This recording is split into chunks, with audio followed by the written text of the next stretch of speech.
Hey, welcome back, guys. So today we're talking about this major frustration you're having. When people say there are so many scholarships out there, there's so much money out there, but you can never find it. Like, I have been training or coaching students for the last 2 years on different ways to graduate from college debt-free, and I have been a scholarship researcher where people pay me to find scholarships for them. So, I want to give you a little bit of a clue into my insight and ideas of a proven pattern to easily find scholarships in only 10 minutes a day. If you spent 10 minutes each day working on this, you'll get going. You'll have that money in no time. Well, at least you'll have opportunities in no time. Then you have to do the applying. But let's get started. Hey girl, welcome to Money and Mental Peace, a podcast for Christian college girls wanting to graduate debt-free.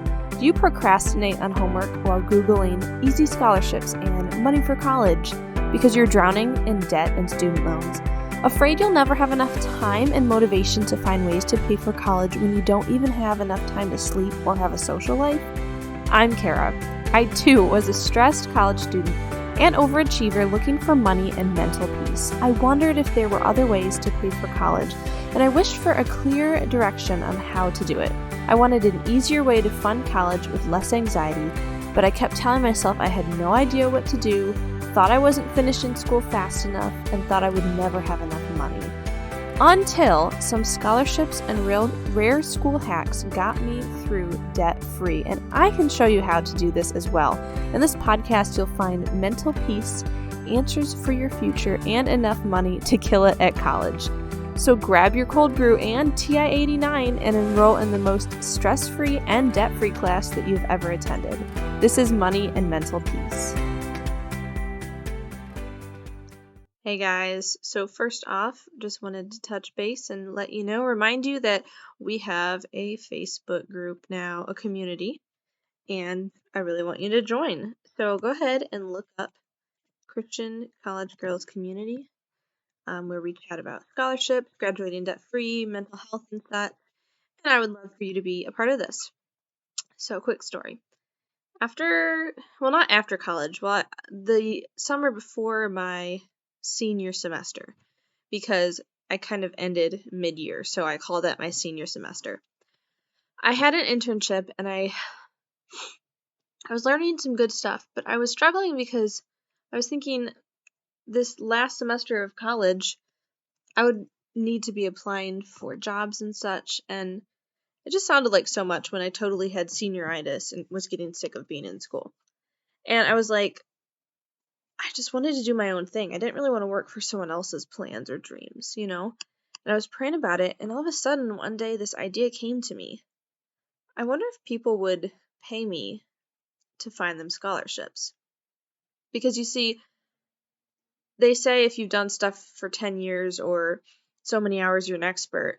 And I wasn't in college for 10 years, but I had looked at some stuff in high school, and to me, it wasn't too hard to find scholarships. I could find some in an hour or two that it would take much longer for someone else to do. And I wondered if I could start doing that. 2 years later, that's my business. People hire me to find scholarships for them.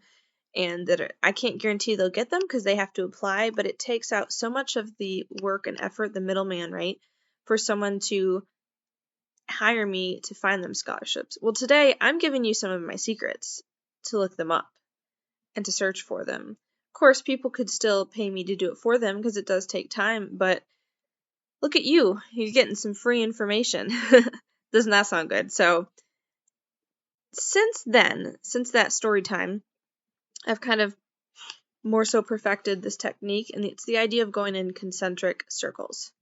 So, you're going to do this 10 minutes a day, so that means you're not going to find all of them the first day, right? And you're not really going to be done after a week, 10 minutes a day, because new scholarships can open up throughout the year.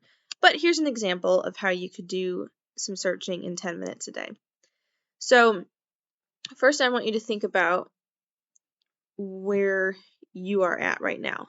Are you currently in high school, college, kind of in between and working? Get out a sheet of paper and write your name or draw a picture of you, whatever, in the middle with a circle around it. And then I want you to draw another circle around that smaller circle. So there's a couple circles, right? After you write you in the middle, then in the next circle, write those closest to you or the closest situation to you, like your family and what you're doing for school or work. Draw another circle, and in that, write like friends in church or friends in some other group you're with or whatever. And then do another circle and write in other clubs or groups. Then another circle and your county or community. Then another circle and write your state name. If you're in the US, write your state name. And then another circle, and those are national and like random scholarships. Random meaning they're kind of just on scholarship databases. They're not specific to like what school you're going to or where you live exactly, right? All right, so let's say that you already did that. Let's go back and I'll explain each point to you. So if you go back and look at your first circle, that's you, right? Now, that's who you are. If you know of some scholarships like that you've heard of before or just have floating around in your mind rent-free, right? Go ahead and turn it over or get another piece of paper and write whatever ones you can think of. Okay. So second circle, right? What did you put in there? If you put family, go ahead and ask your family if they know of any scholarships. And then think about, what do they do for work? Who do they work for? Are they in the military? Does their workplace have certain funds or scholarships for their kids? A lot of people with the GI Bill, previously or currently in the military, have funds that their kids can use. So look into that and write some more information down. And again, if just doing one of these things takes 10 minutes, that's okay. Do 10 minutes a day and it'll all add up. All right, let's see. Next, what about your school? Are you in high school or college? Let's say you're in high school. See what lists they have to offer you. You can ask an advisor, right? You can just check on the school website if they have suggestions on where to look, what databases, what filters. This can take some time, and you got to put in stuff like what you're looking at majoring in, maybe what year standing you're in, but that's a next step. Write those also on the list, whatever that you would qualify for. Or if you're currently in college, let's talk about this. This takes a little bit more searching through. So when a student is accepted into a university and then told about their financial aid award letter, sometimes it's just loans and you're like, I don't want to do that. But other times they'll say that you are eligible for certain scholarships. So that's kind of like the first step. They'll just say, like, you get this based on your GPA, or you get this because you transferred, or whatever. Okay. Good job. If you got that, that's awesome. Now, next, usually each college has a general scholarship application. They tend to be due quite early in the year for the coming fall. So it's currently March 7th, 2022, because I'm recording this one ahead of posting it. But if it's March or April that you're listening to this, either the deadline's probably passed or might be being passed pretty soon. It's usually within the first few months of the year, but sometimes I think even through April or May. So a general scholarship application is for a college. You fill out information and then they apply that to all sorts of scholarships that they have listed, for the school. So you have to do some work by going and applying for this general application, but like it really applies to sometimes dozens or even hundreds depending on your school. So that is a crazy good next step to be applying for. Next, I would suggest if you're already established in your school and your major and your department, you can go even further. Sometimes that general scholarship application covers everything a school has included, but a lot of times within an actual department. Like if you're studying math or something, you can go ask the math and science or math and stats department, and they will let you know, like they'll let you know where to look or who to ask for even more specific ones that you might need to apply for separately, right? So, and then lastly, with college scholarships, your school has endowed scholarships, which are from certain families that went there maybe, or just they're kind of more private, and so you can also ask about those. Ask an advisor or look on the school website, search in the search bar for endowed scholarships and see possibly if there are any out there that you can apply for. Okay, so then let's see. Let's go back to our piece of paper. And then we're going to look at, are there any in your county that you live in? I'm kind of jumping from college to county, so bear with me, county or city or whatever you're in. But go ahead and look on like the online, let's see, like county government website.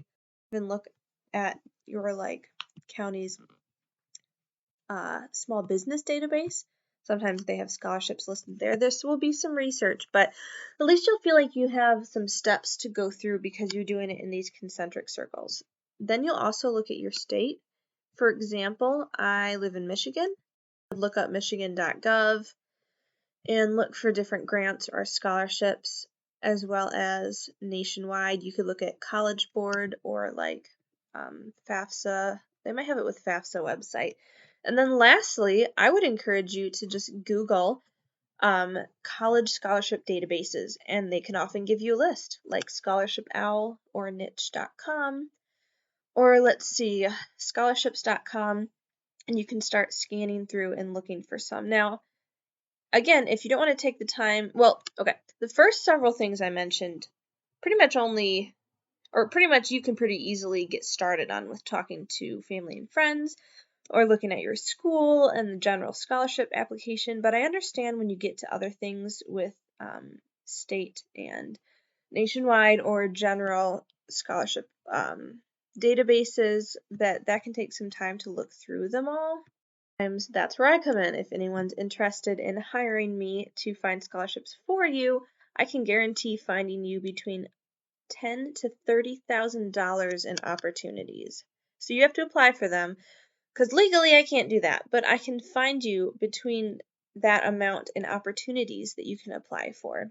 Interested in letting me do the work for you, go ahead and email me at info@moneyandmentalpeace.com. I'll say it again, info@moneyandmentalpeace.com.